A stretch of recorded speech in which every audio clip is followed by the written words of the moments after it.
Hello, hello. Oh, my mic's on. I thought it was muted. Welcome, welcome. Good afternoon, good evening. Good to see you guys. Good to see you. We got Jake Wu in here, Toto, Cetra the Imperishable, Optimus Pine, Darkomon. Hope you guys enjoyed the Everchosen. Man, I know I had a great time. Definitely some tough matchups, but yes, it's glorious, Hargrovius. It is absolutely glorious. So, yep.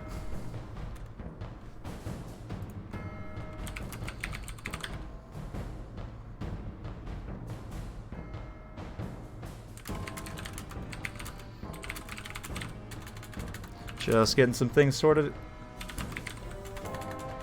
out here. Okay. All right.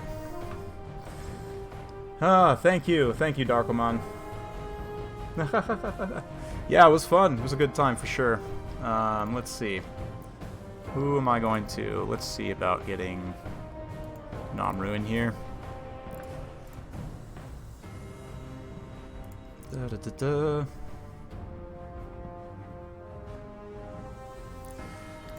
Yep. Should be good. So we're gonna get a bit of the King of the Hill action today. Figured I would just kind of piggyback on the Everchosen a little bit here, but probably not gonna stream for too long, maybe like 2 hours-ish, but yeah. Real tournament. Everchosen was just a qualifier, there we go.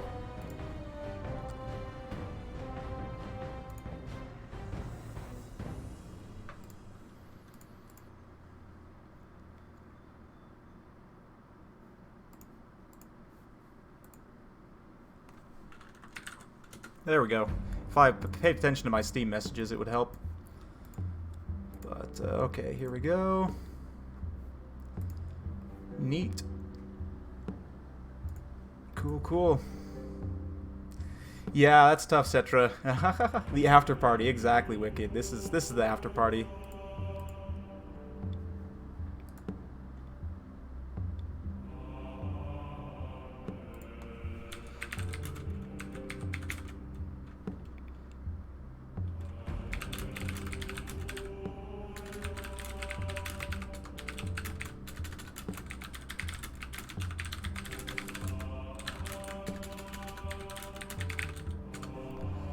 Okay, so we're gonna get Namru in here, and yeah, we'll go with the picks and bands. Get this switched over. We'll go ahead and fade the music out. No face cam today. Still got to get it set up, but yeah, that was a little bit ham-fisted, but that's fine. We'll come over here, and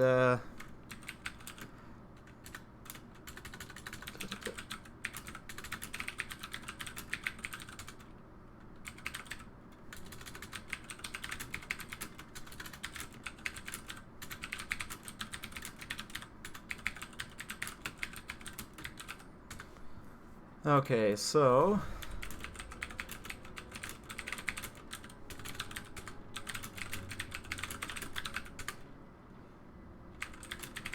for those of you guys who don't know how this works, I am going to pick and ban 2 factions, and then we're going to, yeah.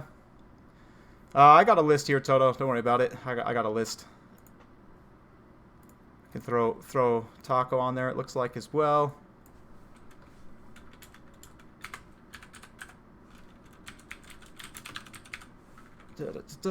So, yep. Yeah, I did enjoy it, Optimus. It was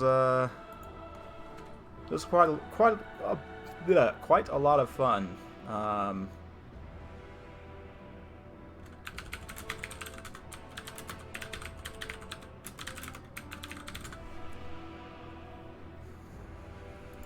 So yeah, you can be if you want, Shetland. Absolutely, put you on there. Absolutely. Friendship Cartel OP, exactly. The Friendship Cartel is OP. You are correct. Extremely OP, actually. It's the most OP thing in the game. Hey, thanks, Fritz. Appreciate it. Alright. Calm down, Zach Hussein. I got you. I got you. How does the Everchosen change my opinion on the tier list? Well, I hadn't really formulated much of an opinion on the newest patch on the tier list. I'm probably going to be doing that in the next week, but I mean, Lizardmen are obviously top tier. A lot of people have been saying they're weak for a long time, and I just don't do it. I don't get it. Like, I don't. Yeah, they've been super strong. So especially with the Dread Saurian buffs, then yeah, it's been. Yeah, it's been interesting. I mean, yes, I do still think that tier lists are overrated, yes, but Lizardmen are probably going to be top tier. The Empire also pretty strong. Yeah, it's going to be interesting. I don't know. I'd have to give it some thought. Alright, we're going to go on the El Angui map, looks like, which is always a good time. We'll do that, and let's see. Let me grab some stuff. We're up against the High Elves, so we'll do some things.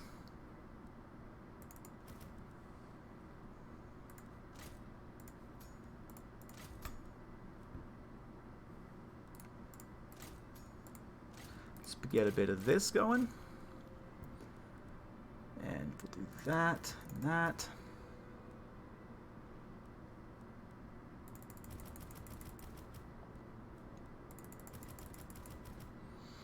Get a bit of this.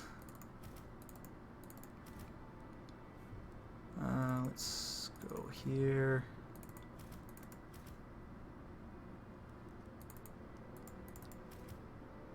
Oh, I'm a little short. Here we go. There we go. That feels pretty good. No worries, no worries. Yeah, Discord, actually, Prussian Prince is the best place to get a hold of me. Yeah, that's I have a hard time noticing Steam messages, but Discord's the way to go for sure. Yeah. So let's see. I think I'm pretty much ready.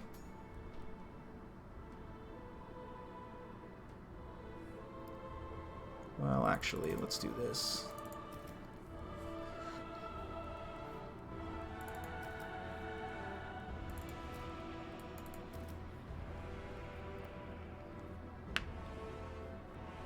Well, maybe that.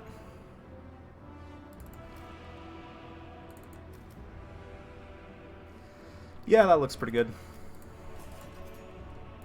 I am missing some things, but that's fine. Show us what the cartel can do. Whoop, whoop. Yep, we're here. Lucas Sharpain, what's up, man? Talk. Yeah. Ben dealing. Ever chillin'. I like that. I like that. Ever chillin'. What's up? Admiral Lucius. Yeah, we are ever chillin'. That is the truth. So, we'll see here. Yeah, just kind of kicking back now. We'll see. Some of the people, I mean, like a lot of us who have been watching the Everchosens have been getting games here and there as well, so yeah.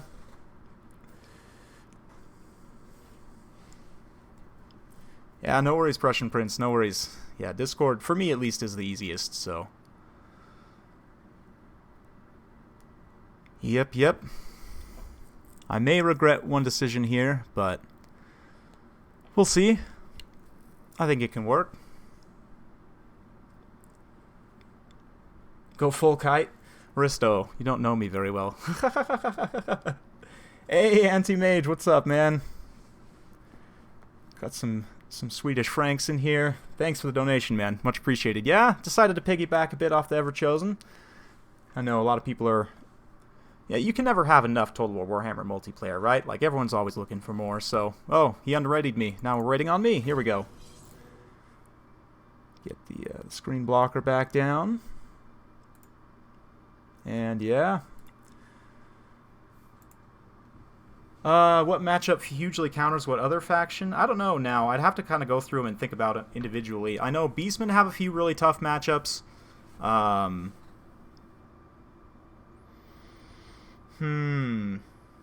I don't know. I think they're pretty well balanced right now. Just thinking through, like, super tilted matchups. Bretonia's got some that are pretty tough as well. The Tomb Kings can be really tough, and Lizardmen. Yeah. So we'll see. You can see we've gone with a bit of a tree build this time. I'm going to go all in with the trees here.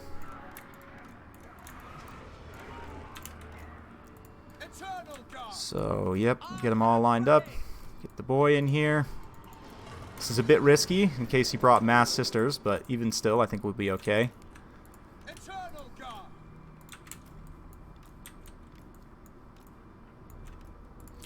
Let's get all these guys. You know what? Actually, let's get you in group. Yeah, we'll do this. Like that.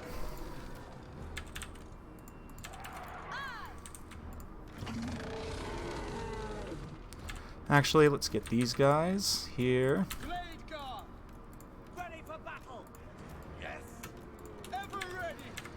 Get you on 5, get you on 6. There we go.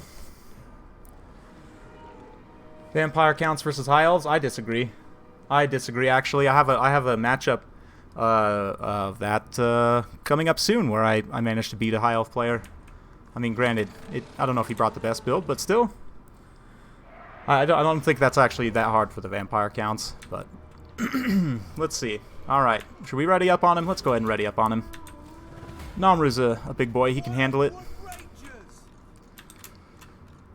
You guys on guard mode.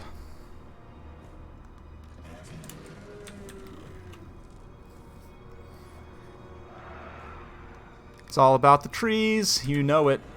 You know it. Well, I guess not all in the trees. Yeah, we do still have some pointy ears with their pointy sticks, but... Oh man, he's got eagle nobles. What the what? That is quite interesting.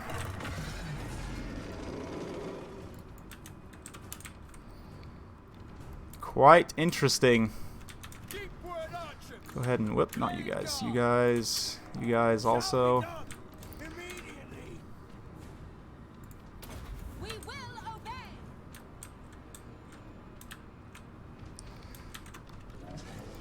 I think we can probably just go straight in here, huh? Not really worry about it too much. Yes, with haste. Glade guard.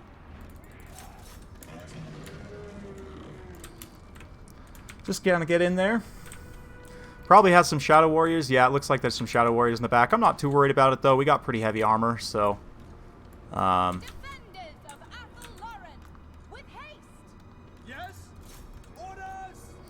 cool, cool. So he's gonna drop down there with the eagle. That's just fine. He's probably gonna drop down here with this eagle. That's also just fine. We can pull in there.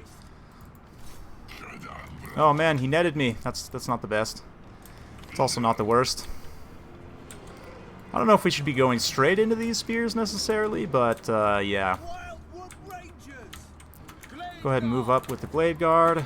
Get the supporting troops up as well. Oh man.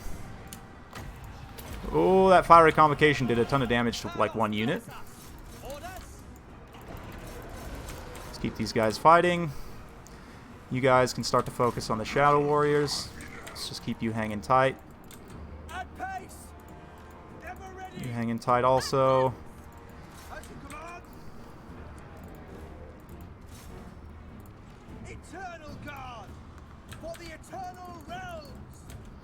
Okay, let's kind of come over here.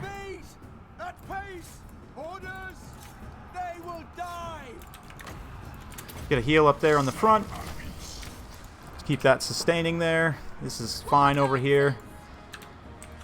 Totally fine. Looking good so far. Probably wait on the Power Stone. Let's try and disengage our archers a little bit if we can. But yeah, Treeman's doing a great job here supporting against all this heavy cav. Whoop. Might get through the archers there, that's fine. Let's actually leave the dryads to pursue. Let's go start rolling up the archers with the big heavy trees, since they can't do a lot there.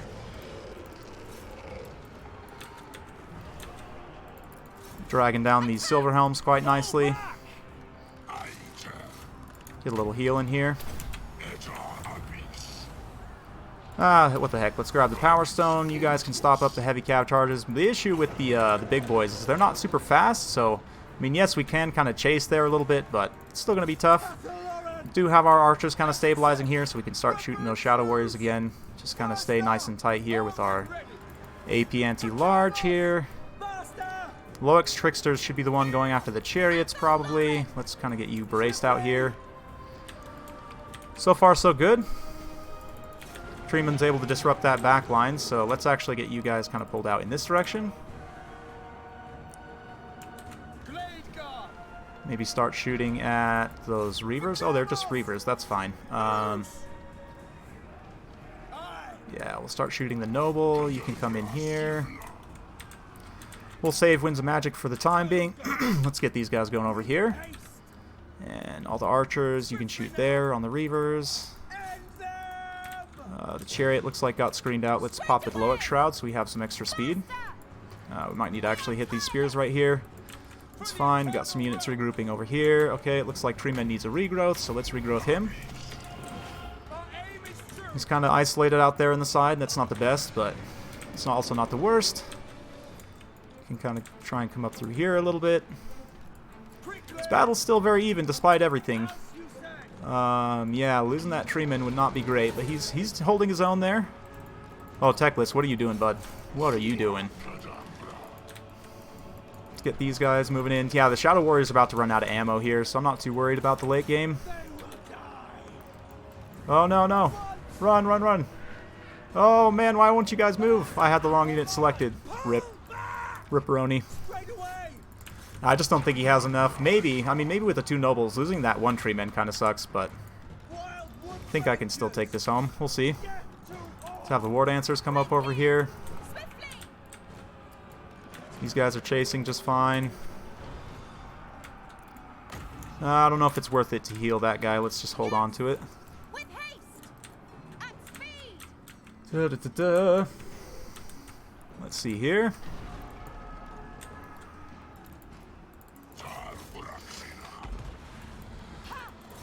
Oh man, Teclis is making a mistake. He's wandering into the Tricksters there. They're going to do a bunch of damage. Let's see if we can't come over and kind of block him up here. Maybe drop a Terror Charge on those Shadow Warriors.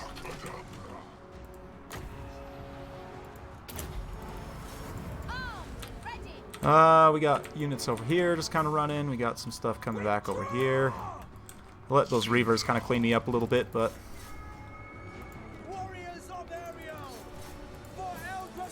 Let's get nice and tight here. These guys are over chasing a little bit as well, but that's fine.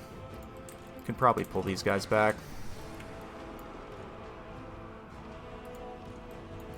Get the Wardens of Kithral braced here. Nice Flock of Doom from Teclis. Pretty decent. Gonna do some good damage. And Shadow Warriors are not immune to psychology, but they do sure have good leadership. Attack! It will be done.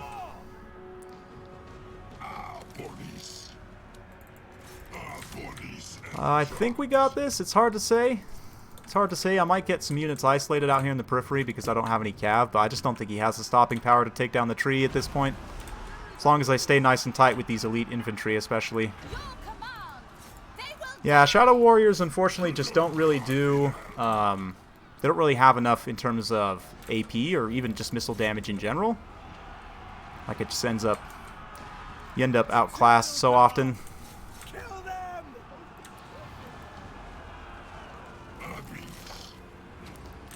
Yeah, these Reavers, they can try and cycle charge all they want, but they just don't really have, again, the stopping power. Even something like Silver Helms would be better here, but... Oh man, here it comes, the tree bro, getting in there. I don't really have a lot to micro at this point, so... Kind of just waiting for him to attack with everything. Maybe we'll pull you guys back just a little bit. Get a nice heal here. Armed and ready! Death to all! To the fray! Here we go. Should be able to get that chariot now. Drive them back!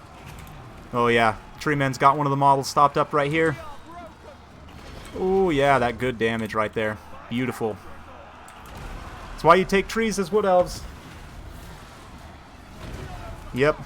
That's why you take trees as wood elves, is to stop enemy cav and other high mass units. To battle!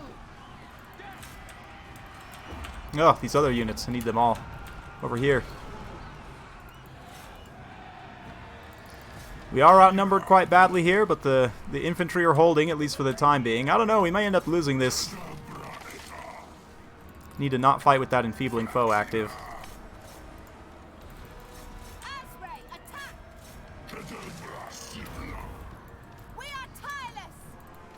Now, to battle! Wild wood Wardens are helping a lot here. They have really good combat stats, so... pull back! For Ariel! Uncle Lauren! Oh man, we'll see. This is it right here. Can we get enough damage in? These dang nobles. The noble eagles. Better than I thought they would do, for sure. Definitely made some mistakes, but...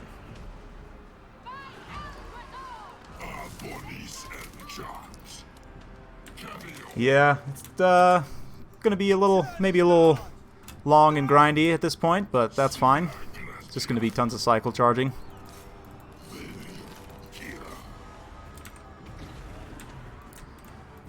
Children of Ethel Lauren! Eternal guard! Now! It will be done! See if we can get these dryads in here to chase off some units.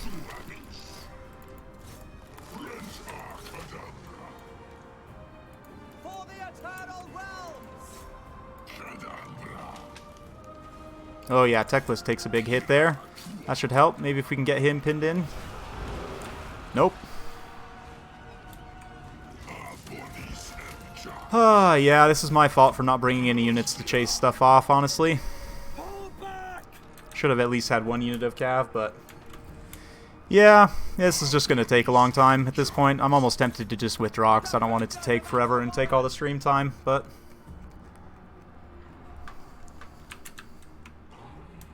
Yeah, I think we're going to lose just on single entity models here, but we'll see. Pull back! Ever ready! We'll see. At pace! Not really any point in me doing anything else besides standing and fighting at this point, but yeah. Sorry that kind of got grindy there at the end, guys, but yeah, it's decent. I mean, I guess I was the one who asked for grindy. Honestly, way overextending with the tree man was the mistake there. If I'd been able to keep him nice and tight, he wouldn't have been able to finish him, but it's all good. It's all good. Yeah, the chariot ended up being an issue as well. I really misused my Firebark Elders pretty bad there, but... Oh well. Yep, Aristo, you're up. Just keep in mind it is tournament rules, so you do have to follow, you know, tournament rules. No extreme cheese, please. So...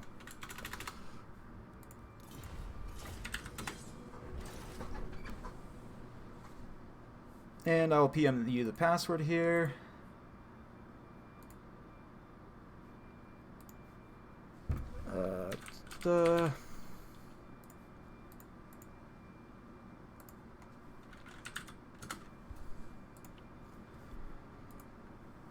All right.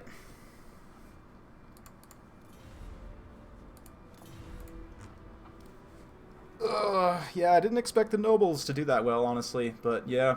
Just getting that, again, getting that treeman isolated was a big mistake. Yeah, Teclis killing the 3 archers too. Yeah, that was definitely a big mistake too. Not being able to move them out of the way. Like, if I could have had them in the late game, that would have made a huge difference. But...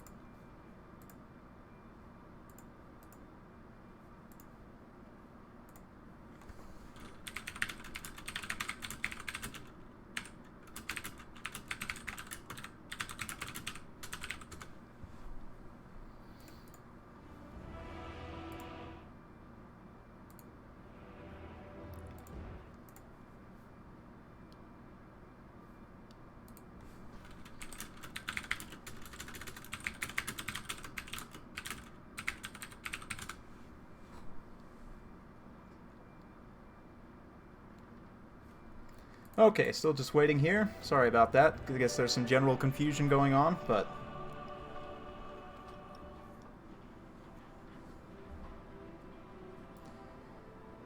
Yep, thoughts on Dread Soaring after today's matches? Well, I already thought it was good. Like, I didn't think that they needed the buffs that they gave it. Like, I really don't think that was necessary at all, but they did it anyway. So, yeah. Not the best, for sure, but...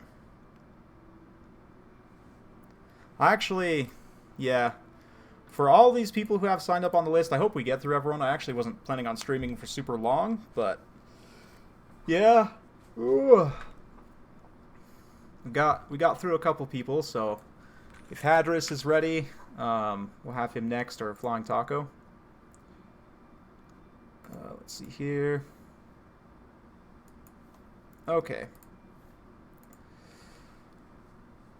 Yeah, I don't know. I think it just needed the animations to be fixed, and it would have been fine. But yeah, now it just got better. Exactly.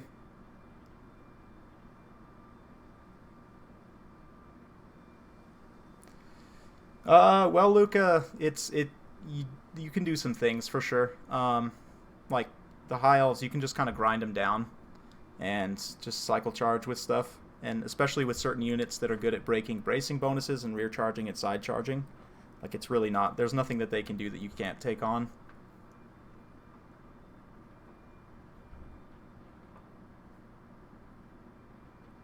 Yep. Arc of Soteko, please. Exactly.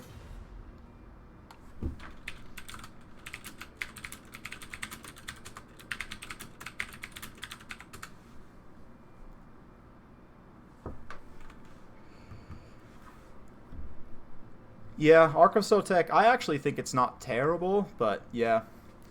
Pippington there is. I don't know if we'll get through everyone that I already have on the list though, so I'm gonna hold off on adding more people to it for the time being, so.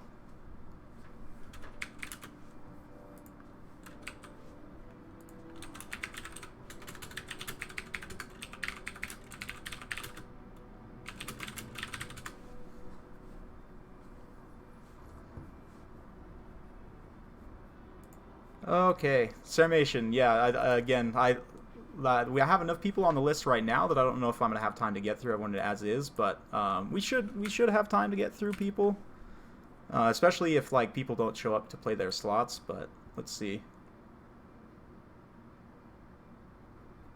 Let's see here. Go ahead and pop the screen blocker back up since that is currently showing. Get the beautiful steam tank there. Yeah. We'll see. It kind of depends on how fast these matches go, but I'm only planning on streaming for about 2-ish hours, which is maybe like 8 battles or so. So we'll see. But meme tank, yep. Yeah, you guys didn't get to see my double meme tank Volkmar build against Game 3 against Arrow's Chaos. Just kidding. Wasn't gonna be that. It's not too far off though. Yeah, that would actually help a lot, Alec. That would help a lot if it did primarily AP damage, or just completely AP damage. Would make it much, much more useful.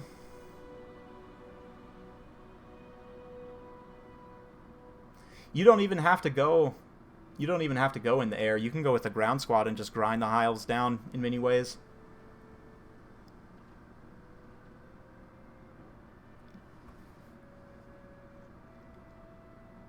Balkan. In quotations. That's good. Oh man, this is going to be wild. It's going to be an interesting one. How would I improve the war wagons? I would make the basic ones faster, like the ones without artillery in them, faster, since they don't have artillery in them. And also I would make them have more missile damage. Then I think they'd be fine.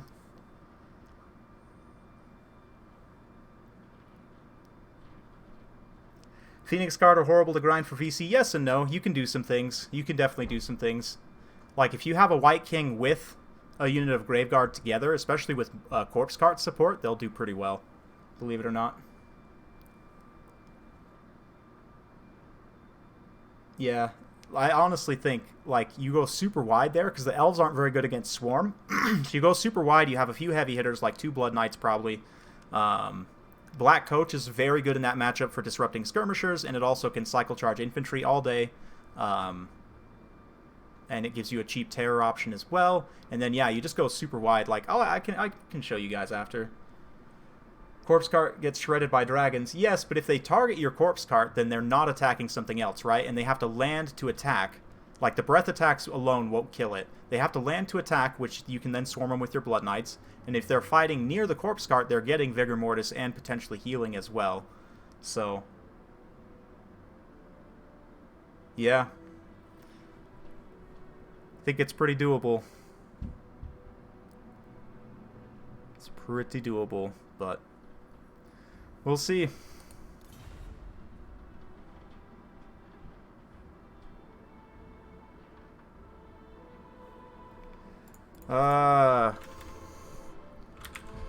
Sure, yeah, whatever map you guys want. Just pick a map and let's get it going.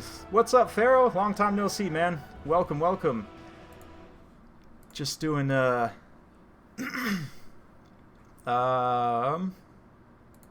Zach's Bane, if you want to go play your Blood Bowl game, that's fine. You're a little ways down on the list, so there's like 3 or 4 people before you.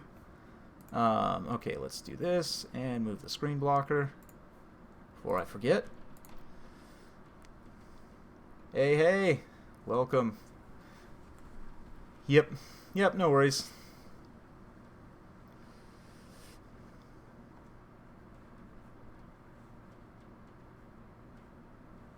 It's a good matchup for high elves. I mean, you would think so. Like standard thinking says yes, but I think that most Vampire Counts players approach that the wrong way. They try and go for a monster mash, when in reality you just go wide and grind them down because the high elves can't really go wide. Like you just go wider than them always, and yeah.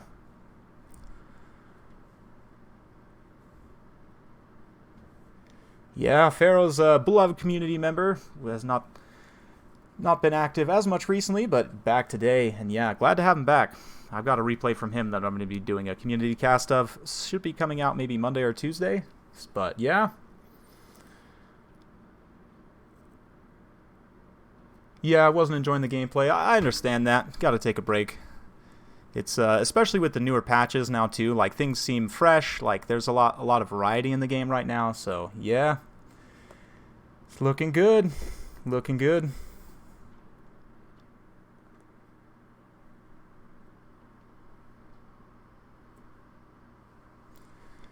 Yeah, again, Uncle Gantho, I don't think you necessarily, like, I think you can just infantry grind them with superior bodies and healing. Like, I don't think you even need to take the monster squad. That's just my opinion, though. I play vampires very differently than most people because I'm not the biggest fan of the vampire monster mash.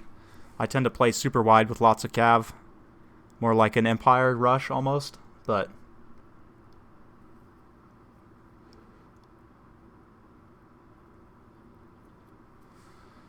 Yeah, the best place if you post them on the tournament Discord or if you send them to me or yeah, any of the Discords like Heir of Carthage's as well. If you're in there, you can post them there. Okay, so let's have a look here. We've got Wood Elves and Ancient Tree Man again, very nice. We've got double Waystalker, which is quite nice as well. Got some Eternal Guards up front. Looks like some Dryads. A couple of Way Watchers, very strong. Wild Riders and Sisters of Thorn. I like that build quite a bit. For the Empire side, it looks like Huntsman General. Very interesting. Good old Gaston, just for you. Yeah, Discord is where like all the community organized tournaments and stuff. It's it's like a chat app basically, but I'd highly recommend you download it if you're interested in getting in tournaments and just generally finding people to play with. Like there's tons of different community Discords for multiplayer, so yeah. Oh, I don't have a Discord. No. Oh, the Discord is the tournament one. I'm sure Pharaoh or Shetland or somebody can drop a link to the tournament Discord, or I can as well. But yeah, I don't have one for myself. There's so many community Discords that I don't really feel the need to have one for myself for the time being. I don't know. I may do it eventually, but we'll see. Not for the time being. There we go. Wicked's got it. Yep, that's the Discord for the tournaments. Anyway, back to this Empire build here. We've got, yeah, Knights of the Blazing Sun, Gaston, Amethyst Wizard, Huntsman, Archers. Wow, very wide on the Huntsman and Archers. Going to be interesting. Knights of the Blazing Sun, obviously a very strong pick here. The high shock damage, very good against Wood Elves. Also the fire damage is going to be good against the trees if they can cycle charge. Keep in mind, though, that the Ancient Tree Man does have expert charge defense, so he won't take a ton of damage from charges. Likewise, 48 melee defense is also pretty good as well, so yeah.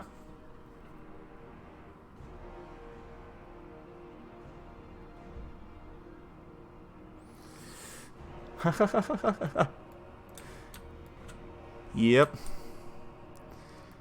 Yep.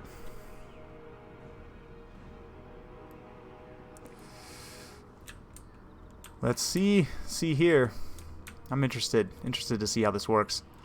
This kind of infantry force in the forest. He's got the Way Watchers. Definitely going to be trying to use those woods to his advantage.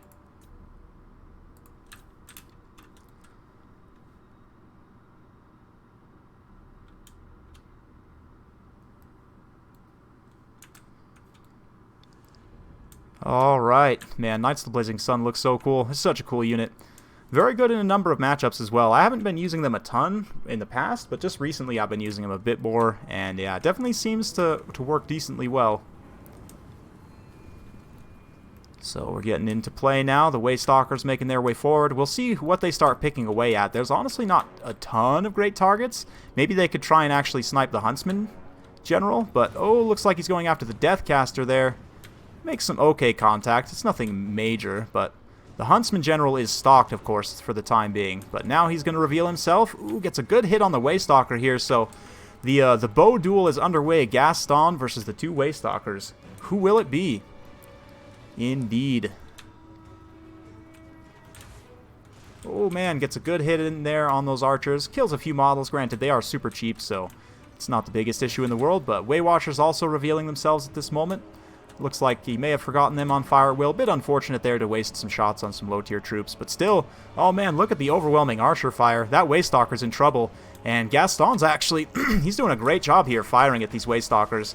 Just doing a ton of single target damage. And despite the fact that he, of course, has an anti-large type bow, I mean, it still does plenty of non-armor piercing damage, especially against a light low-health target like the Waystalker. But, oh man, this is potentially a mistake here. Waystalker is in melee with these archers. Probably not the best, but if the archers can focus fire here, they can do some good damage. Again, very good value as well for the cheap archers to be damaging that hero. And, yeah, Gaston. He really should be hunting a beast. Yeah, unfortunately, the Wood Elves didn't really bring many beasts to hunt. I mean, I guess he has the Ancient Tree Man here. But, yeah. The Huntsman General, of course, with his fire synergy, will be able to do fire damage while he has that reload buff active. If we have a look here, this Hail of Fire will give himself fire damage to help shoot the Ancient Tree Man. But yeah, the Waystalkers at this point, they're having some troubles. They're definitely having some troubles. And the Archers just being very patient here, playing this nice patient skirmish game. Definitely what he needs to be doing. And we'll see. We'll see, yeah. Gaston, very nice pick in this matchup. Very, very nice pick. Yeah, those Waystalkers, losing those Waystalkers is tough. I mean, granted, he does have Earthblood, so he can heal them a little bit, but still, don't necessarily want to be using that Earthblood on that. Dryad's going to make their way forward now, come into contact with the spears. Should be able to rout them relatively easily. The Way Watchers have used up quite a bit of their ammo as well, shooting at relatively cheap targets. Though now, Namru's coming forward with the Knights of the Blazing Sun. He needs to not stand and take these shots for too long from those Way Watchers. Much more preferable to just shoot these cheap units instead. Gaston, I don't know, if he ends up using all of his ammo on the Waystalkers, he may have a hard time killing the tree in the late game, but we'll see. Ooh, Arrow of Akshi there makes really good contact, maybe. Waystalker is very low in terms of leadership, but oh man, this is going to be nasty. The Way Watchers are getting a lot of Overwatch fire though, so I don't know if it's necessarily worth it for these Knights of the Blazing Sun to get this charge, but this is a unit that is basically worst case scenario to get rear charged by these guys. Oh, an Awakening of the Wood debuffs the speed of both of those Knights of the Blazing Sun, so as they try and pull away here from the Way Watchers, they'll end up taking a lot of damage. That being said, the Waystalker's been routed off at this point as well. Knights of the Blazing Sun now coming through. They might be looking to just punch straight into those Way Watchers right there. Yep, looks like that's what they're doing. Oh, deciding at the last second to pull away there as the Wild Riders are coming in now, and the overwhelming Archer fire now seeping in as well for the Empire. The Knights of the Blazing Sun did manage to get away there. They did take some damage from those Way Watchers, but still, very nicely done. The Empire Spearmen aren't going to have the best engagements here, but just kind of throwing them in to keep things tied up for the time being, while these more superior forces can try and push up and around the flank right here. But War Dancers coming forward at this point. Looks like they may end up getting caught up on some Empire Spears rather than getting in on the Knights, which is exactly what Namru wants here. Bringing in the reserves as well. It looks like at this point, Huntsman General has taken some damage from the two Waystalkers, but it looks like only one of them is still on the field, the other one having been routed there. So, yeah, the Huntsman General can come forward, pop that hail of fire, and start shooting with some of these regular Huntsmen into the Ancient Tree Man. That'll do a lot of damage because of the fire synergy there. But yeah, over here, a very pitched engagement. Knights of the Blazing Sun not getting the best engagement. Again, they are very reliant on their charge bonus. And Curse of Anrayr as well, debuffing their melee attacks. They're actually taking a really, really rough engagement there out on the flanks. And that is going to tip the balance of power even slightly, despite the loss of the Waystalkers there. So, interesting stuff so far. Waywatchers also contributing a ton, of course. Granted, they don't have a lot of ammo left in this late game, but we'll see. Oh man, he really needs to throw that that fire buff and just go all in on the Huntsman after the Tree Men right here. I mean, granted, I understand why he's shooting these Sisters of Thorn and more, but he really needs to be focusing on the Tree Man at this point to try and get that Lord Snipe here. But, oh, looks like he's throwing the oil flask, and this Tree Man is now like 75% weakness to fire, so he really needs to pop that fire buff and immediately get shooting, because this flammable thing doesn't last very long, and he's really going to not get much value from it. There we go, finally. Will he actually get any value from it is the question. It's just about to run out. Maybe only like one volley's worth of value from that fire flask, which is a bit unfortunate, but still, the Huntsman will be able to get some damage done in here. I just don't think it's enough in the late game, as the Wild Riders are going to overrun here, get into the Huntsman and the Swordsman and more, and yeah, just taking that engagement over here on the far side with the Knights of the Blazing Sun, I think, is what ended up costing him. But you can see just that short amount of time, those guys were able to fire in on that Tree Man, able to do a ton of damage there. So that's why I was saying he probably should have done that focus fire a little bit earlier on in the battle to try and get him away and maybe try and cause a terror rout, but still serious damage with that fire synergy there. Yeah.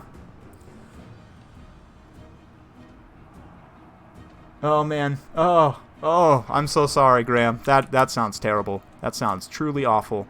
Yeah, Knights of Blazing Sun fighting in a pitched combat here. They did manage to get into the Waywatchers a little bit and actually rout off one unit, which is quite nice. But the Sisters of Thorn and the Spearmen kind of helped tying up this engagement here. Oh, Arrow of Axe didn't actually do that much damage to the Ancient Tree Man because it has such poor AP values. But yeah, Empire Swordsman kind of fighting in here. This is bad, though, getting all these units terrified away and then cleaned up by the Wild Riders. That's really rough. And the Empire Cav just doesn't have enough left in the tank either. And yeah, it's interesting. I almost think that he should have gone with a more cav instead of more infantry. Yeah, just maybe really try and play the kiting game with like pistoliers and stuff. But I don't know. It's interesting. Definitely interesting builds on both sides. Nice to see Gaston get some work in, even if he didn't manage to fell the tree. But yeah, it's a fun time nonetheless. Oh man, these Waywatchers too. The Waystalker's back from route. Gaston not able to finish him off. And the Waystalker's shot will do quite a bit to the Huntsman General here. So, yep, with the Huntsman General starting to take more and more damage, that's going to quickly lead to army losses for the Empire. So it should be just a matter of time at this point. Pistoliers are good against Wood Elves. Yes, in fact, yes, because you can use them to chase routing units. You can just go enveloping wide. You can skirmish Wild Riders. Yeah, Pistoliers are actually really good versus Wood Elves. I agree. I agree. Especially the more cav you have against Wood Elves, basically the better off you are, is what I've learned. So, yep. Okay. Just checking on some things here.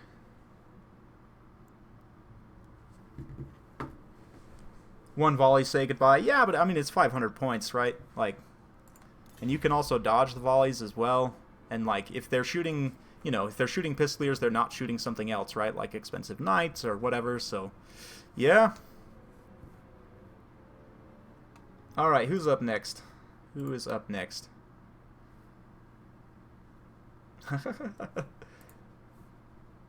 Let's see.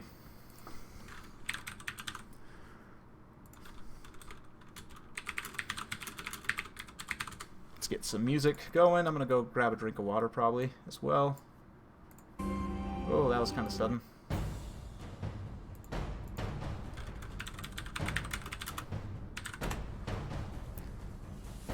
Okay, so we'll throw up the image here while I go grab a drink, and I'll be right back.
Okay, back refreshed. Oh yeah, just getting that Med 2 music all up in here.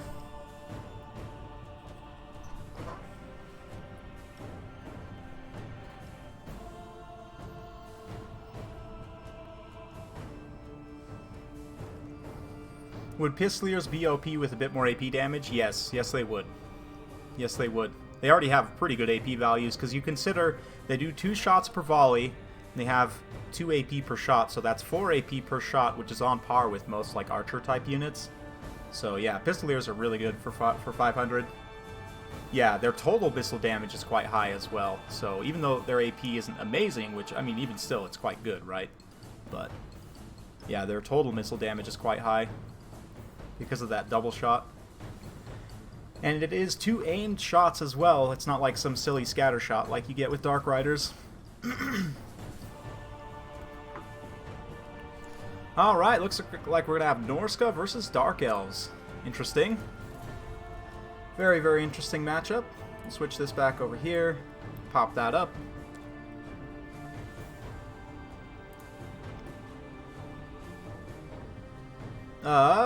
It is...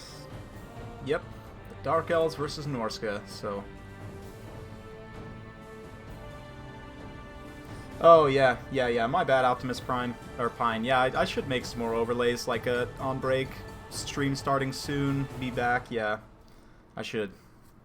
Maybe I will.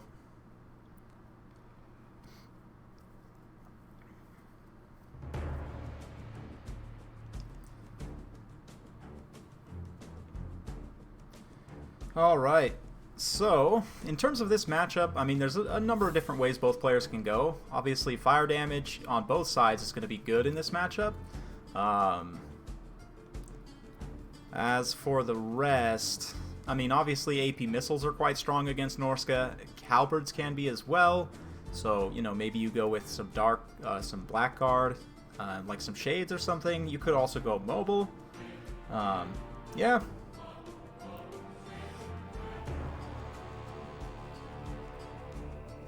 Well, Thomas, your friends are dumb because high-level players use Pistoliers. You can tell them. The highest-level Empire players use Pistoliers, so if they make fun of you for using them, they're dumb.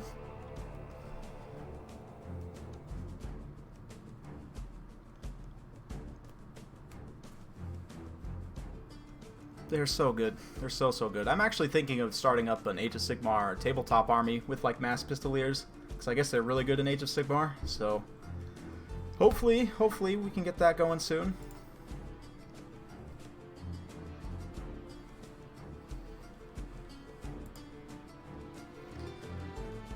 Oh, this banger though, man. Med 2's music was so good. Just in general, I know I say this pretty frequently on streams, but the music of Total War has always been amazing. And Royal Pegasus Knights, exactly. Yeah. Yeah, and I deviated from my Royal Pegasus Knights in that matchup with Arrow, and I think it ended up costing me. Would have been nice to have the Pegasus Knights against that Star Dragon.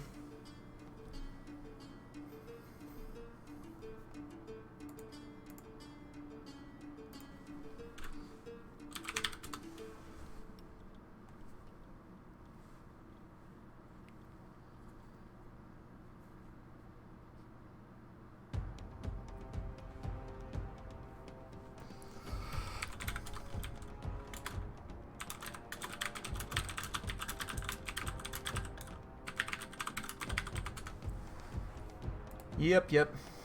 Yeah, Pegasus Knights after they got their animations fixed. I mean, their stats were always good. It was just the animations were not working. But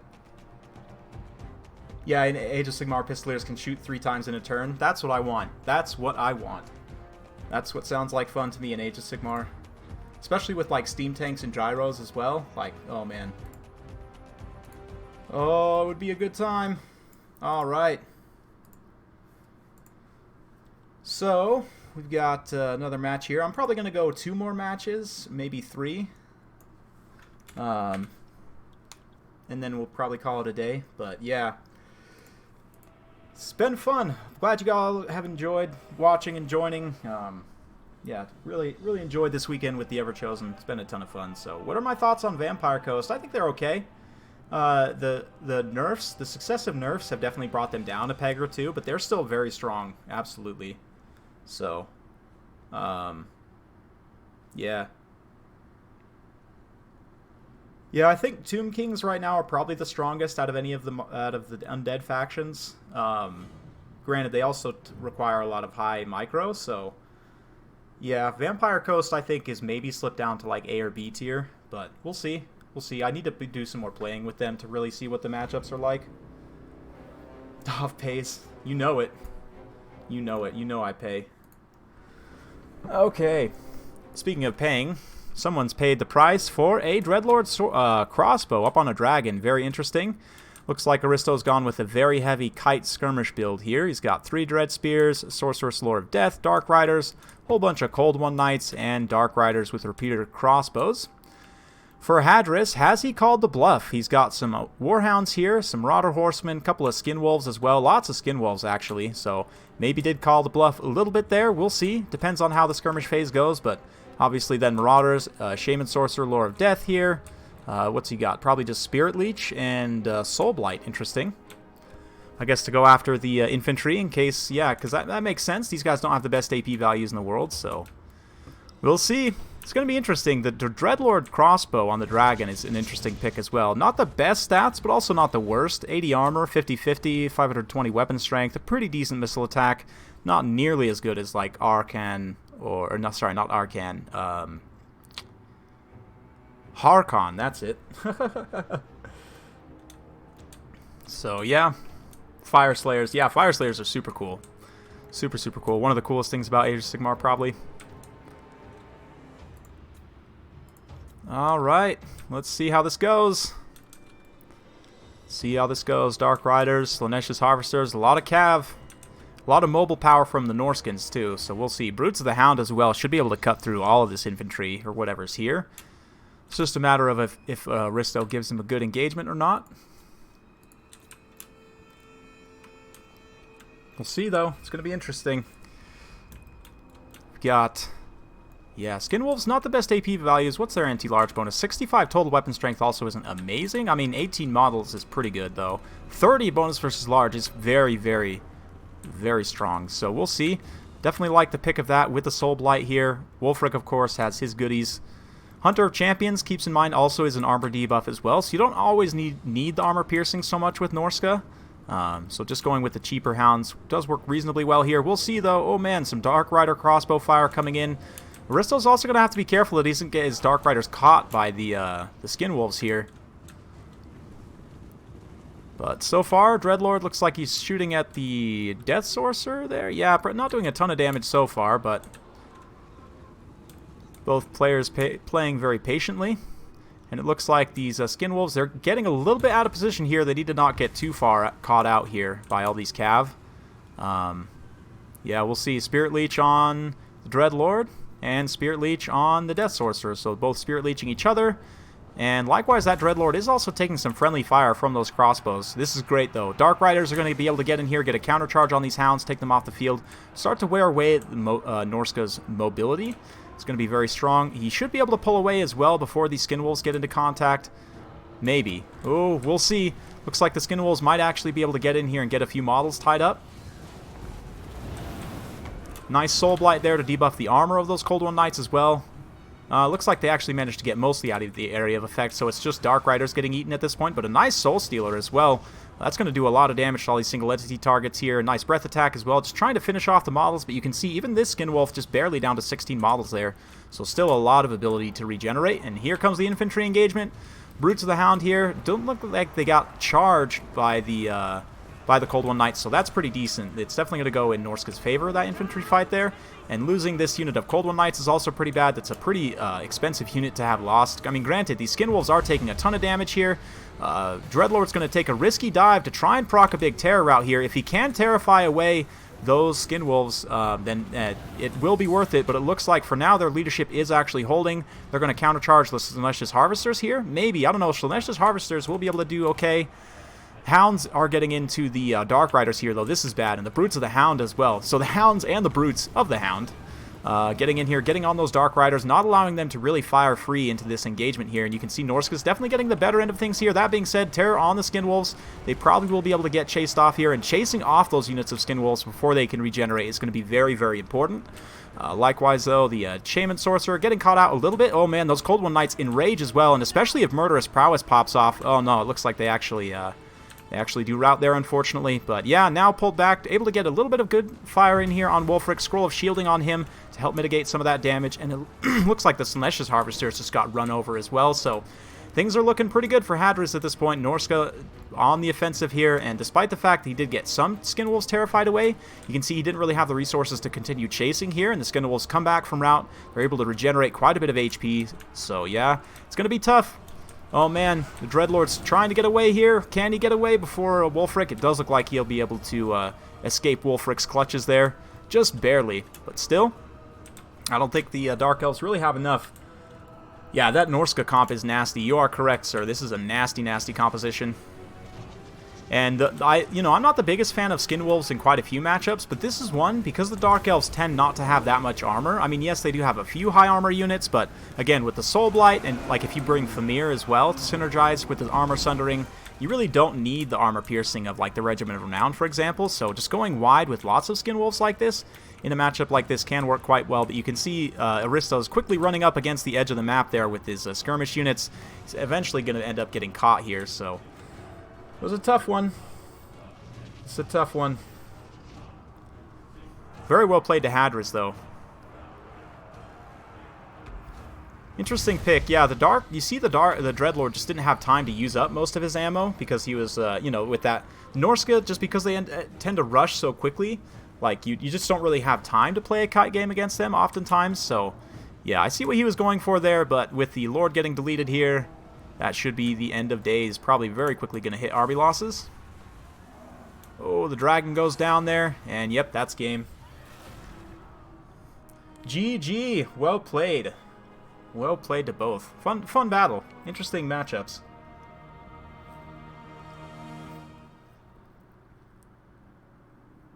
How do I think the Hunter and the Beast DLC turned out? I love it, personally. I mean, granted, I'm super biased because I'm an Empire player, but I loved it. I thought it was an excellent DLC. From a campaign standpoint as well, like even the Empire campaign was so fun. Had a ton of fun, so. Cool. Yeah, huge fan. Huge fan. So, who's up next? Who's on my list?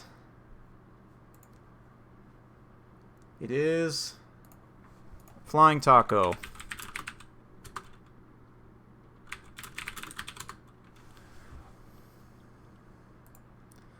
Or we could get Shetland in here as well, if he's available. Or it looks like Taco's coming.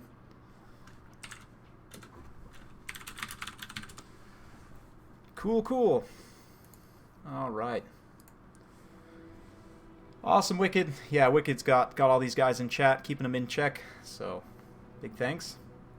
What's the rest of the list? Prussian, well, I'll have you up next here, unless, I don't know, if Shetland's still here. Or, you know what, I can probably have you go next. You said you needed to go relatively soon, so we'll do Prussian Prince next, and then maybe Shetland, and then, yeah, I don't know if we'll have time to get to use Ifos today, unfortunately, but, yeah.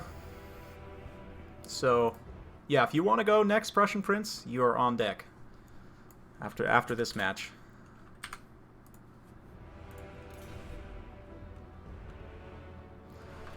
Alright, so Taco picks the Ashton Hall.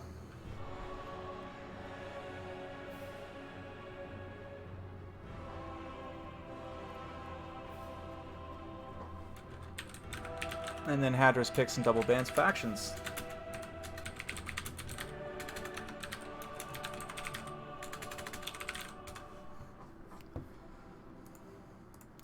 Let's go here. Okay, looking good. Oh, I'm going to be done soon. Oppression is the thing. Like, I've got just a couple more people. Like, you and Shetland on the list is pretty much it. And, oh, my game crashed. That's amazing.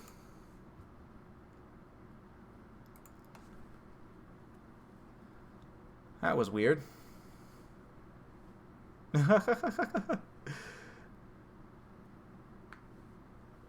That's all good. We'll get it rejoined. Yeah, rip. Skaven shenanigans. Must be.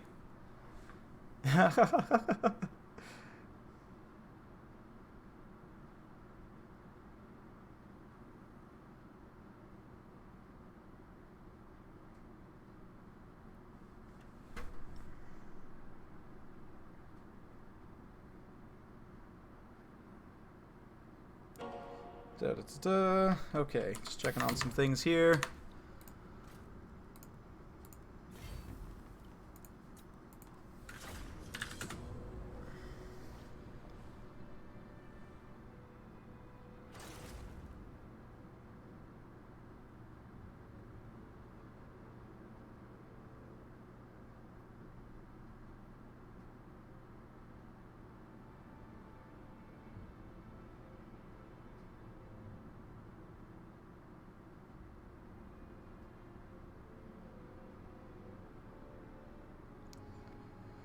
Okay. Dreadlord, though, yeah, I mean, it's a fun pick. Definitely a fun pick, but it's a bit questionable, I think. So, yeah, we'll see. We'll see. Spiritments. Yeah, I should have spent more time skirmishing. Yeah, I think so. Yeah, Aristo, I was pointing out as well, you used up hardly any of the Dreadlord's crossbow ammo, but... yeah. The Warhounds ended up being pretty good bait there at the end of the day, but it's still a good showing, absolutely.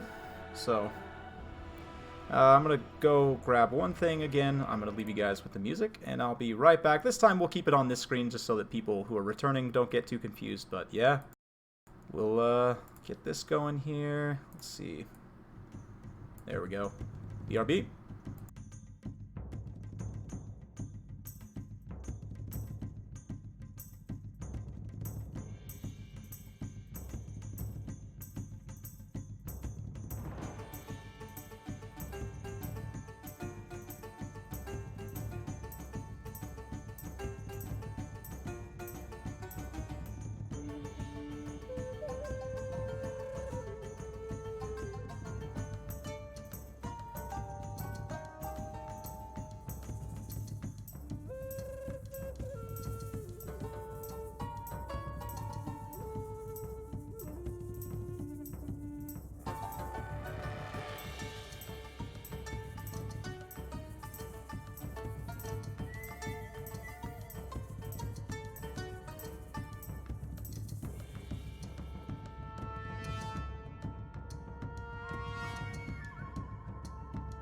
Alright, and I'm back, and we are loading in, so how about that timing, huh?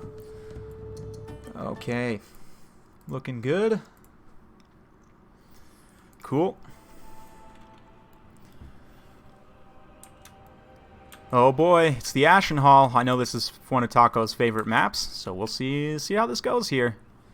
Should be interesting. Good night, Aristo. Good to see you.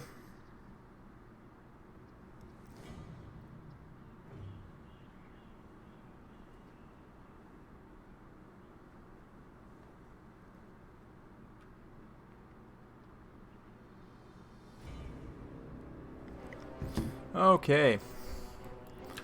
Man, who's on the potato? Who brought a potato? Taco, is that you? Do you have a potato? Oh no, it's loading in now. Okay. We're all good.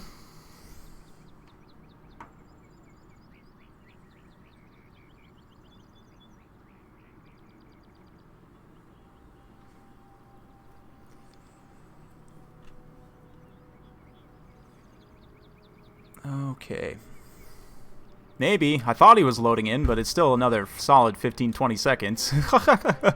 Somebody is having a rough time today. Alright, let's have a look at this Dark Elf build here. We've got double Hydra, very interesting. Whole bunch of Dark Riders, some crossbows, Dread Spears, a Death Hag cart, an Assassin, and Marathi on foot. Very interesting sort of composition here. As for Taco's Lizardmen, got some Source Warriors with shields, Skink Cohort, looks like a Life Salon, no surprises there, and lots of Cav with a Dread Saurian. So Feral Dread Saurian, or not, the regular Dread Saurian here, 1 XP Chevron, got the Ark of Sotek and a whole bunch of Cold One Riders. It's an interesting build. With the Life Slon, obviously, it's going to be potentially very strong, but we'll see. We shall see.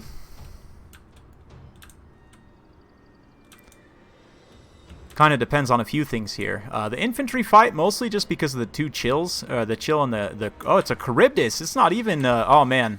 This is a mistake, in my opinion. Charybdises are bad. I know I'm probably... Well, yeah, I just think Charybdises are bad. I mean, look at that thing. It's nasty, too. Chill of Sontar, on the other hand, is kind of cute. Oh, look at those little reptile faces. So happy. Nothing like this stupid thing. Yeah, the issue that I have with the Charybdis is because it's relatively low armor and slow. Like, it doesn't really... it has some missile resistance, but it's not... I mean, it just gets taken out so easily, so... Yeah, I mean, one person brought an Ark of Sotek, one person brought a Charybdis. So, everyone's memeing, I guess. Has Morngul mouths? Oh, I know, right? It's like spending too much time in the water with the Mornguls. Gross looking. It's gross looking.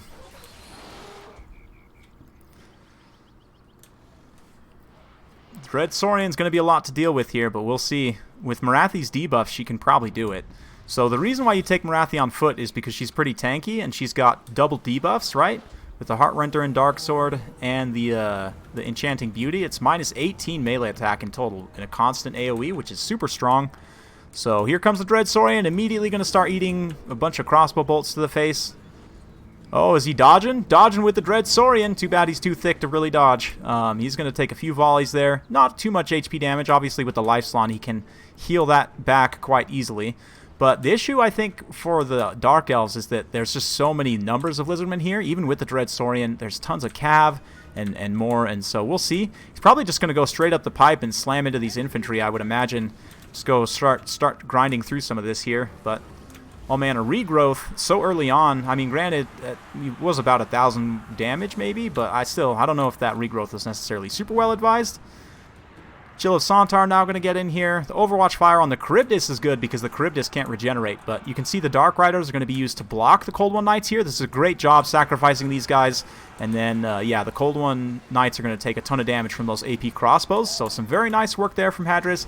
In the center line as well, you can see the Dread Saurians now matched up against the Multi-Monster. It is going to have a relatively hard time, but yeah, so far so good. Earthblood and Soul Stealer as well. And with Marathi, she also has anti-large armor piercing, keep in mind. Where is Marathi? Oh, there she is. Somewhere stuck in this monster mash. She's getting her fancy little attacks in. And again, the attack buffs especially. You can see the Dread Saurian down to only 33 melee attack despite the XP chevronage going on. Getting some good damage in, though, and he still has plenty of healing cap space. So as long as the Life Slon can stay healthy. And it looks like the Life Slon is actually hiding underground here. So that's completely normal. Yeah, I don't know, though. The Dread Saurian is just taking so much damage here. Even with the Life Slon's healing, it's going to probably be too much at the end of the day from all these single entities. And yeah, you can see the Assassin with the rear attack as well. Oh, man, that's really, really bad. That's a ton of value lost out. And you can see these Lizard Cav just standing around. They really need to get engaged on these Dark Riders. They maybe could bring it back. But, oh, man, he shatters right before he gets the regrowth. That's so bad. That's so bad. A few misplays by Taco there, and he could have maybe had this game. But I don't think it's possible anymore. I don't think he has the stopping power to deal with the Hydras. Or the one Hydra, I should say. The Charybdis would probably die to anything, but... Yep. Unfortunate for the Dread Saurian to rout there before it got that regrowth. That's a big loss, but... yeah, it looks like the Ark of Sotek now going to get the same just monster mash treatment here. And with that, it'll be pretty decisively in the Dark Elves' favor. A dead Saurian? Oh, stop. Stop, Optimus Pine. Those puns. Oh, man. That's pretty good. So, yeah. Well, Prussian Prince, I hope you're ready. You're about to be on deck here. Yeah, I really like the Marathi on foot here with the Monster Mash. I think that's really strong, actually. Might have to try that a bit more myself, but, I mean, I would definitely... for myself, switch out the Charybdis for a normal Hydra. But, yeah, that's just me.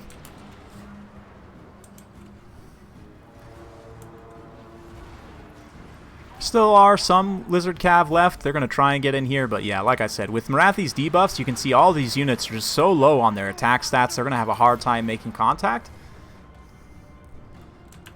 Dark Rider's coming back up around to get a few more volleys here, and it's just a matter of time. The High Slon hiding in his cave. You're ready? Yep, I guess we'll get some cinematics of this Monster Mash while we're waiting for the army losses to kick in. Oh yeah, Chill of Sontar, really cool unit. I don't use it a ton myself, granted I just don't play Dark Elves that much in general, but the Chill of Sontar is definitely an awesome unit. I like Hydras in general, and oh man, that Saurus getting ripped apart by the multiple heads there. Definitely quite rough. Yep, those Saurus are very, very close to, yep, getting terrified, and with them getting terrified, that's going to very quickly lead to army losses here, so...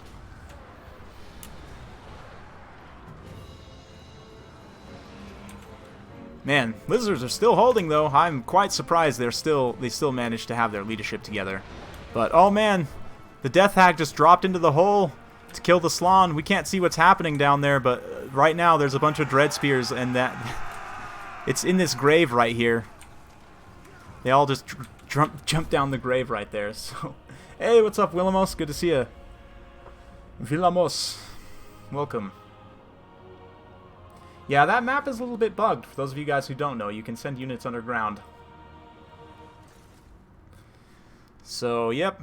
The bugs did not work, though. Hadras was able to still pull out the win there. And honestly, I think, yeah, just overcommitted a little bit. He needed to have the Bastillodon closer with the Dread Saurian, and obviously misplaying the Cav was pretty backbreaking as well. But, yeah, fun stuff. Interesting builds on both sides. I like that. I like that. Okay, so I will PM you on Discord the password, Prussian Prince.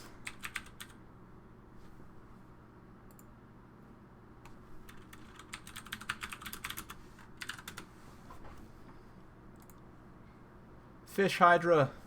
Yeah. Did you give that feature to everyone? Yeah, that should be the miner's special ability, right? Is that they hide underground and can't be targeted?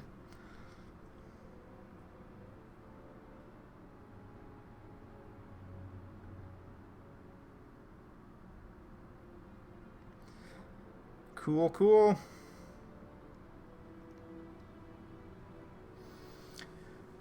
Yeah.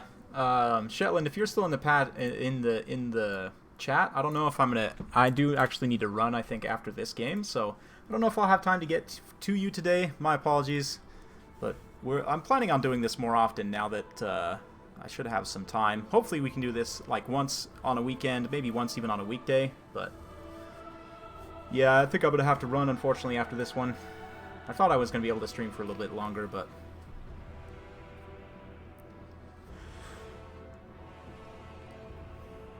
Yep.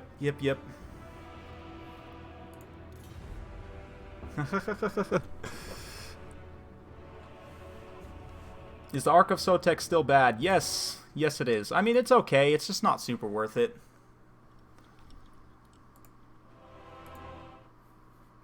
Yeah, no worries, Willamos. The stream will be going up after the fact, so you're always welcome to go catch the previous games. But yeah, we'll be doing this more often. Absolutely.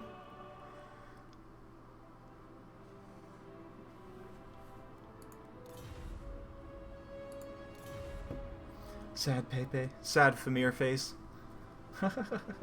You could, Shetland, and I would 100% send all of my chat over there to you if you did. So, yeah, if you guys want, Shetland Apache can keep the fun going over on Twitch. He's got his own YouTube channel, or sorry, Twitch channel, obviously. But awesome, Tom. That's how I watch streams a lot of the time, is on my second monitor while I'm playing other games. I do that quite frequently, actually. But also on a weekday, yeah, for sure. For sure. I know I've talked about this before, and the reason why I didn't start it until now is because of the Everchosen, but I'm going to be starting my own tournament series, you know, kind of parallel to like the Warpstone Cup or the ECL. Nice. Yeah, it's on sale right now, so I was thinking about giving away some keys, but I don't know. I've heard some people having issues with Steam key giveaways recently, so I want to make sure I have that sorted out beforehand, but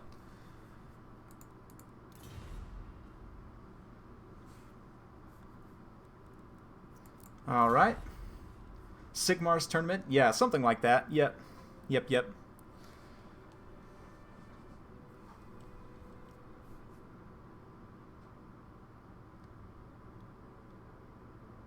Typing a 10-page paper on ethical hacking. Oh man, that sounds like a lot of work. 10 pages. Holy cow. I mean, that's a pretty good amount. I've written longer papers, but I mean, 10 pages on that topic. Granted, I know nothing about hacking. Well, not nothing, but close to nothing. So, ethical hacking. Yeah, interesting. Royal Altdorf challenge. It's actually you guys want to see the logo? I guess I could give you a little preview. Pippington made this awesome logo for me, so I can show you that.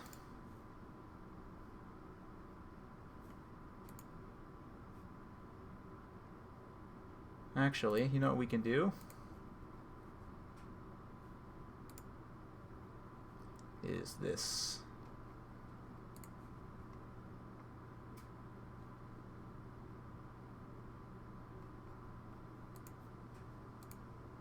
Oh, okay. And it's tiny and not blocking anything. So, whoops, just moving all the things around. There we go. Whoops. Doing good here. There's the logo for the tournament series. It's all huge and covering everything.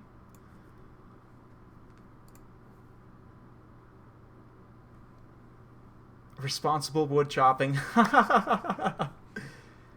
Yeah, that's true, Tom Pugh. Yeah, especially with a technical subject like that. But yeah, South Sea Mercenary League, you guys heard it here first. It's official. South Sea Mercenary League is going to be opening up. I still have to determine if it's going to be invitational only or if it's going to be open signups. But yeah.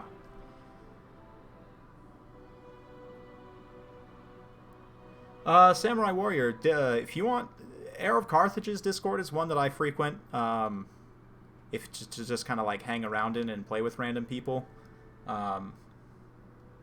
This tournament, it's going to be standard rules, but we're going to do some extras with it. Like, so for the people, what I was thinking, and I still haven't finalized all this, but what I was thinking is, like, when we have, we'll have, like, a series on a weekend, right? Like, maybe 2 best-of-3s, and then the winners of those 2 best-of-3s would have the option, if they want to, or one of the losers, if the winner elects not to, play in a midweek match that we, as a community, vote on some special rules. Like, I was thinking specifically, like, patrons and channel members can vote on some interesting rules, like no healing, or, you know, we could do a bunch of wacky different things, maybe even like Ultra Funds game, and those wouldn't count towards the tournament's, like, seeding. They would just be for fun, basically, and there would be a little bit of prize money involved for those bonus matches as well. But then for the we just run through more or less like a standard tournament, like probably 8 players over like 3 weekends, like do 2 best-of-3s, and then another 2 best-of-3s, and then like the final, like in 3 weeks. But no, tournament players are not determined by ladder ranking. No, because the ladder is super easy to cheese. So the tournament players just play in community tournaments. That's pretty much it. Like, if you play really well, like at a really high level in community tournaments, then you then like Turin, you know, Italian Creative Assembly will notice, and they'll be the ones to actually extend the invitation to, like, the Everchosen, for example. So, South Seas swimming.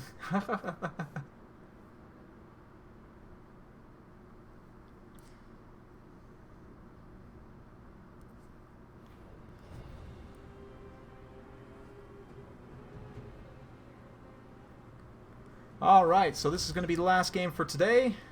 We have Tomb Kings versus Wood Elves. Very interesting matchup. But let's see what we're getting at here. Probably Kotep on a chariot. Nope, looks like Arkan the Black. Interesting. He is somewhat vulnerable to mass like Glade Guards, but still. We've also got a Necrotect, Skeleton Spears. We've got some Tomb Guard. Looks like Nehekara Horsemen and the Regimented Round Sphinx of Usek. So the Sphinx of Usek is almost always a good idea against factions that have fire, because it does have fire resistance, and most factions tend to bring fire against the Tomb Kings. So good stuff there. As for the Wood Elves, we've got 3 units of Way Watchers, very heavy stuff. Some Wild Riders here. We've also got just some Eternal Guards with shields, a Glady up on a dragon, and a Spellsinger Lore of Life also. So pretty interesting. Nehekara Horsemen actually very cost efficient in this matchup, especially with this great of numbers. I don't know if the Wild Riders will be able to trade super efficiently there, but we'll see. Helmengorst Power Hour, exactly. Helmengorst on foot, or like we could say undead only but no healing. You know, just like kind of wacky rules like that. So if you guys are interested in joining, again, it will probably be primarily for patrons and channel members. But I will make an official announcement once I have everything set in stone. But probably within the next week or so, I want to try and have that ready to go. Now that the Ever-Chosen is finished, so yeah.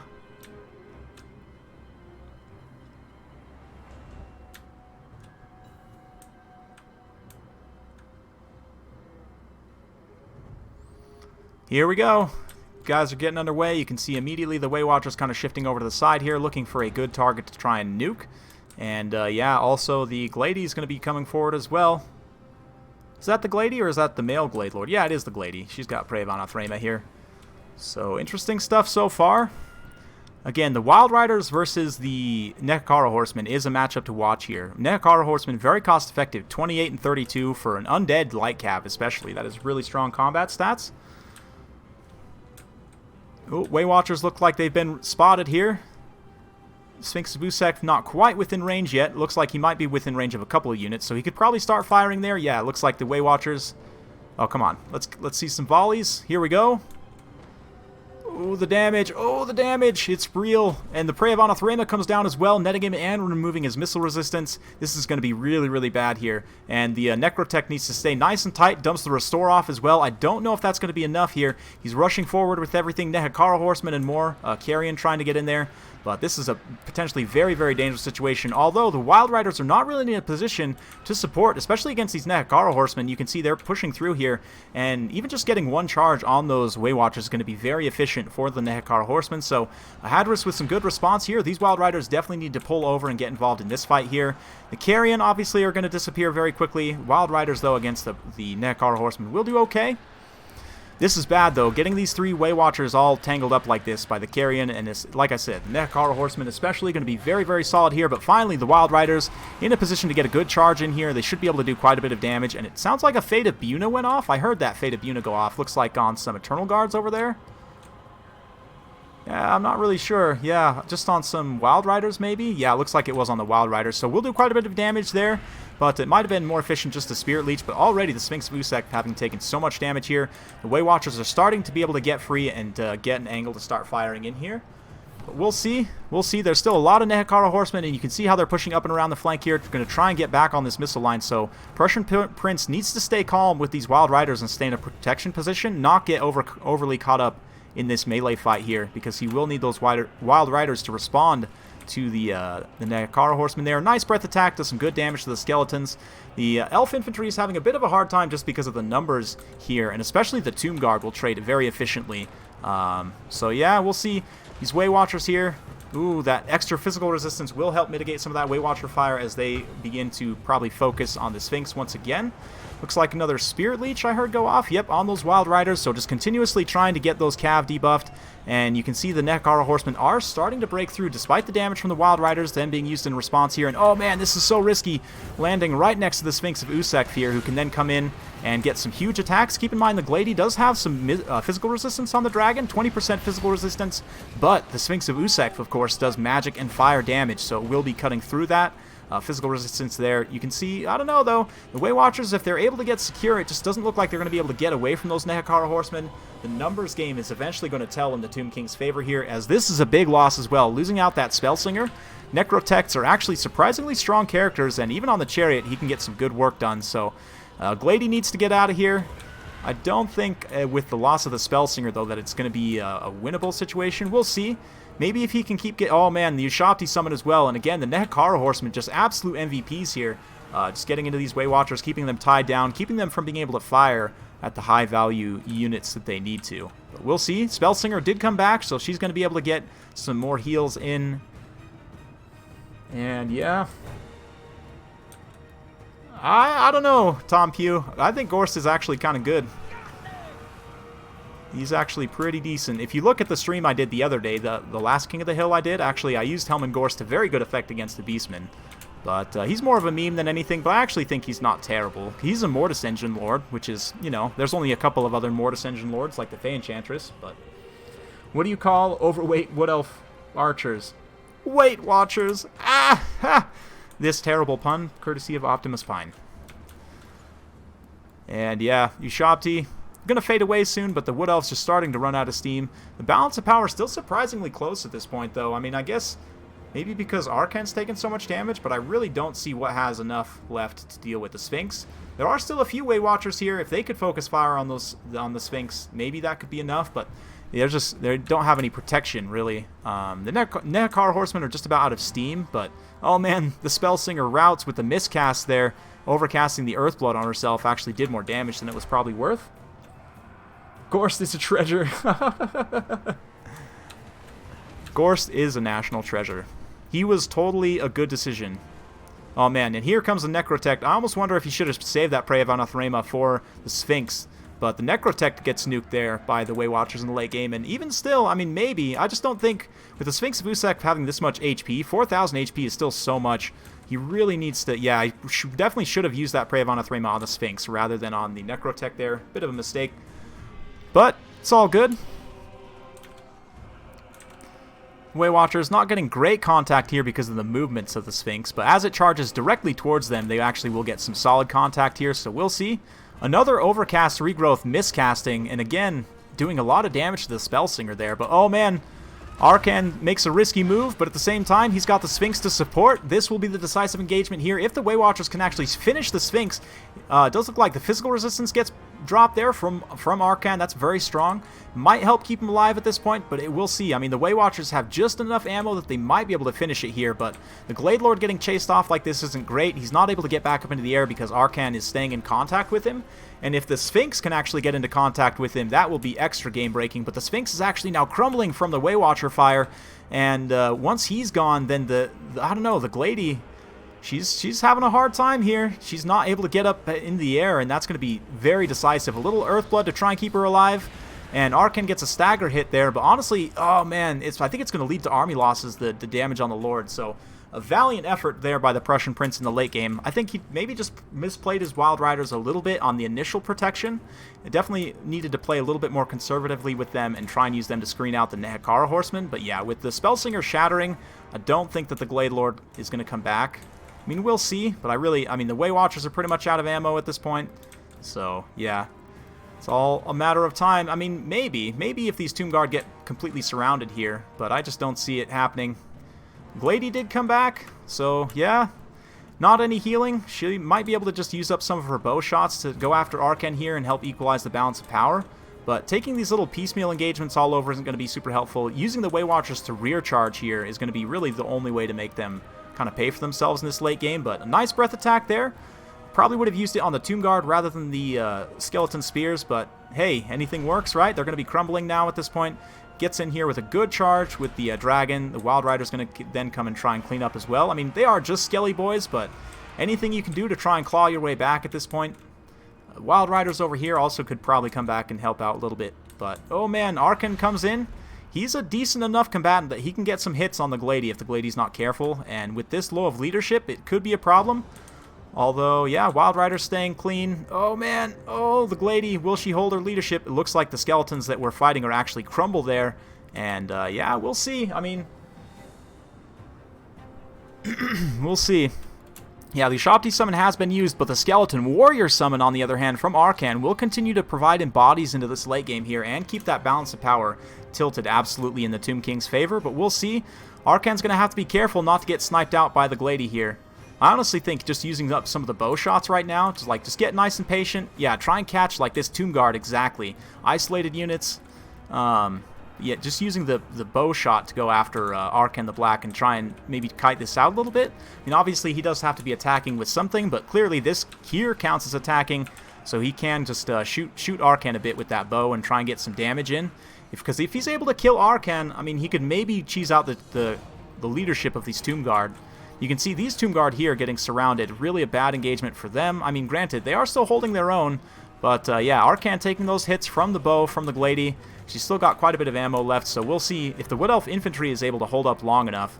Then Glady could use up quite a bit of her ammo, but looks like that maybe wasn't the best contact. Probably needs to try and stay close as possible to Arkan, but Arkan looks like he's going to be hiding in the woods to try and get away from those Glady shots there. Takes one right to the face, though, so I don't know. I think the Wood Elf's getting this big rear charge here, and this very healthy unit of Tomb Guard right here is going to be a big problem to deal with in the late game.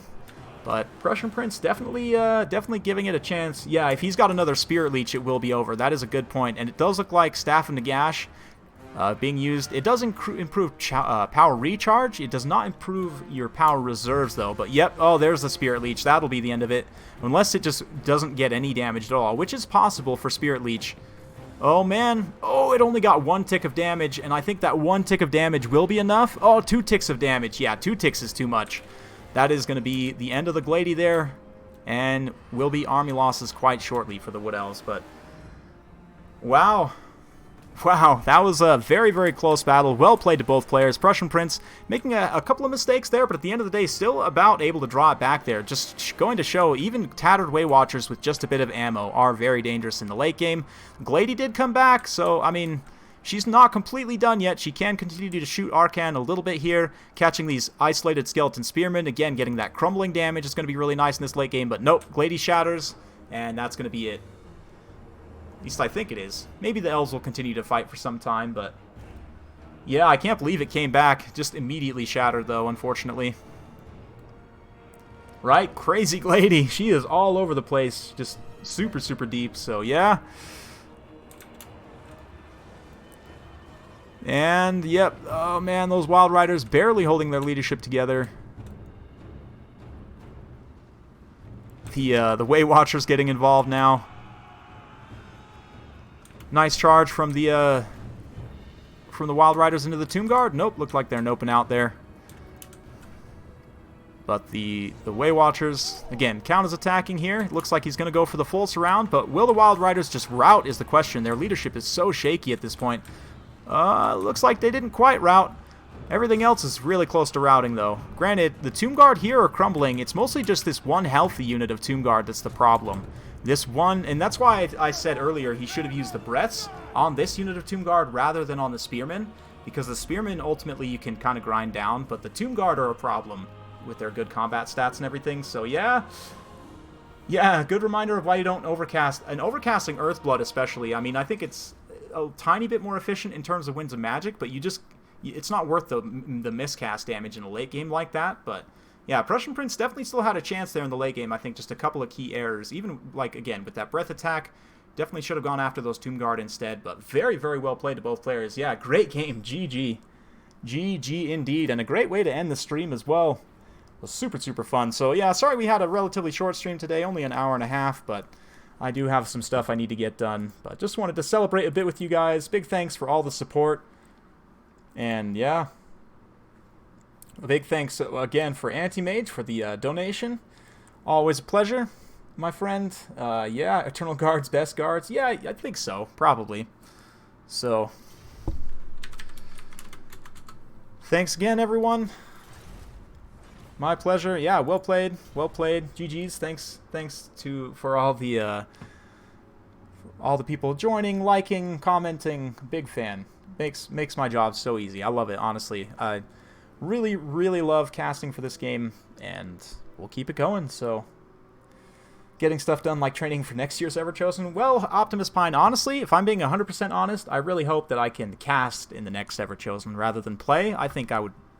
I think I'd do great at casting. That's just me, though. Maybe I'm a little full of myself, but I have a lot more confidence as a caster than I do as a player. So, yeah, big thanks. Thanks, Bowie, Optimus Pine, Hadris, Anti-Mage, of course. Yeah, we'll see you guys later. Thanks again for watching. Bye-bye now.